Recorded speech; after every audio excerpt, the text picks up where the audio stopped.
নমস্কার বন্ধুরা, cooking with আশা চ্যানেলে তোমাদেরকে স্বাগত। আজকে আমি তোমাদেরকে ক্ষীরের মতো পুরো সিমুই পায়েস কী করে এত টেস্টি করে বানাতে হয় সেটাই আজকে দেখাবো। তো এটা তো এখন গরম অবস্থাতে দেখাচ্ছি, তাই জন্য এরকম পাতলা লাগছে। এটা যখন ঠান্ডা হয়ে যাবে তখন একদম ক্ষীরের মতনই হবে। কিন্তু তোমরা অনেকে বলো না যে একদম টাইট হয়ে যাচ্ছে, যতই তোমরা পাতলা করার চেষ্টা করো না কেন একদম কীরকম ইটা ইটা টাইপের হয়ে যাচ্ছে। সেটাই যাতে না হয়, কীভাবে করতে হয় সেটাই তোমাদেরকে আজকে আমি দেখাবো। তো এখানে দেখো আমি সরু সিমুই নিয়েছি। দোকান থেকে কিন্তু দেখে আনবে, মোটা টাইপের সিমুই কিন্তু একদম আনবে না, তাহলে কিন্তু ওটা তুমি যতই পাতলা করার চেষ্টা করো না কেন কিছুতেই পাতলা থাকবে না, ইটা হয়ে যাবে, একদম জমে যাবে, দুধটা পুরো টেনে যায়, ওটা কিন্তু ভালো লাগে না খেতে। তো প্যাকেটে থাকা অবস্থায় আমি যেহেতু 1 কেজি দুধের করব সিমুইটা, প্যাকেটে থাকা অবস্থায় আমি এখানে এই প্যাকেটটার হাফ করে নিচ্ছি, করে ওই জন্য হাফ এইভাবে করে নিয়ে তারপরে প্যাকেট কেটে এটা বার করতে, তো এই জন্য সুবিধা হলো। তো দেখো একদম সরু ফাইন যে সিমুইগুলো হয় না, সেইগুলো কিন্তু দোকান থেকে এনেছি। দেখো এটা হলে তুমি যেই রকম কনসিস্টেন্সি রাখতে চাইবে সেই রকমই কিন্তু সিমুই হবে। এবার এটাকে দেখো হাতের সাহায্যে এরকম ভেঙে নিচ্ছি, এরকমভাবে ভেঙে নিতে হয়, ভেঙে ছোটো ছোটো টুকরো করে নিতে হয়। এইভাবে হাতের সাহায্যে ভেঙে ভেঙে ছোটো ছোটো টুকরো করে নিলে এটা পুরো মানে পারফেক্ট সিমুইয়ের মতন হবে, নইলে কিন্তু লম্বা লম্বা চাউমিনের মতো লাগবে। তো এইভাবে একটা মানে 1 করের থেকে হাফ কর যে ততটা অবধি ছোটো হয়ে যাওয়া অবধি আমি এরকম করব। তো এই দেখো এরকমভাবে আমি গুঁড়িয়ে নিয়েছি।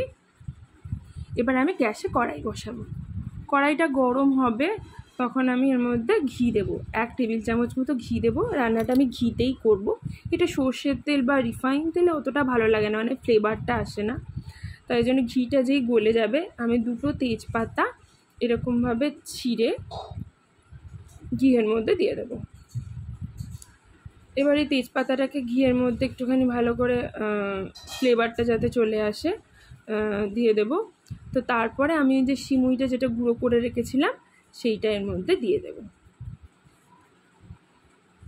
এটা না বলে এরকম কালার দেয়, যে বলে যে সিমুইটা ভাজা, কিন্তু কখনোই সিমুইটা ভাজা থাকে না, বাড়িতে কিন্তু ভেজে নিতেই হয়। তো আমি গ্যাসটাকে মিডিয়াম রেখে এটাকে ভাজবো। এটা মানে ভাজা ভাজা যে ব্যাপারটা না, মানে একটু কালার চলে আসবে ততক্ষণ অবধি কিন্তু ভাজবো। এটা বুঝতেই পারবে, দেখো কীরকম একটু কালার চলে এসছে, তখন বুঝবে যে ওটা ভাজা ভাজা হয়ে গেছে। এবার 1 লিটার দুধ কিন্তু আমি জাল দিয়ে রেখেছিলাম, সেই দুধটা এবার আমি এই সময় দিয়ে দেবো। দুধটা দিয়ে আমি গ্যাসের ফ্লেমটা একটু হাই করে দেব, নিয়ে এটাকে কিন্তু ফোটাবো ঠিক 2 মিনিট মতো। এর থেকে বেশি সময় কিন্তু এটা ফোটাবো না, 2 মিনিট মতন ফোটাবো। এই যে ফোটা স্টার্ট হয়েছে সেই সময় থেকে 2 মিনিট মতন এটাকে ফোটাবো। এবার গ্যাসের ফ্লেমটাকে একটুখানি মিডিয়াম করে দিলাম, করে দিয়ে বাতাসা দেবো। সবসময় বাতাসা দেবে, চিনি কিন্তু দেবে না, চিনি দিলে কীরকম একটা জলসা জলসা মতন হয়। অবশ্যই সবসময় বাতাসা দেবে, আর নয়তো মিছরি দেবে, এইটা দিলে কিন্তু ঠিকঠাক কনসিস্টেন্সিটা থাকে। আমি 250 গ্রাম মতো দিয়েছি। তো এখানে দেখো 2টো এলাচের বীজ বার করে এটাকে থেতো করে নিয়েছিলাম, সেইটা কিন্তু আমি এখানে দিয়ে দিচ্ছি, ভালো করে মিশিয়ে দিলাম। এখন কিন্তু গ্যাসের ফ্লেমটা লো করা রয়েছে, বাতাসাটা পুরো এর মধ্যে গলে যাওয়া অবধি 2 মিনিট মতন সময় লাগবে। বাতাসাটা পুরো গলে যাওয়া অবধি কিন্তু এটা ওয়েট করব, তারপরে কিন্তু গ্যাসের ফ্লেমটা আমি অফ করে দেবো। তো এখানে সার্ভিং বলে আমি নিয়ে নিয়েছি দেখো সার্ভ করার জন্য। তো এটার ঘনত্বটা ঠিক এইরকম হয়েছে। এটা যেই ঠান্ডা হবে এটা আর একটু ঘন হবে আর ভীষণ সুন্দর খেতে লাগবে। এটা রুটি, লুচি, পরোটা, ডেজার্ট হিসাবে তোমরা কিন্তু খেতে পারো। অবশ্যই আমি যেরকমভাবে বানিয়েছি সেরকমভাবে বানিও, কেমন হয় আমাকে জানিও।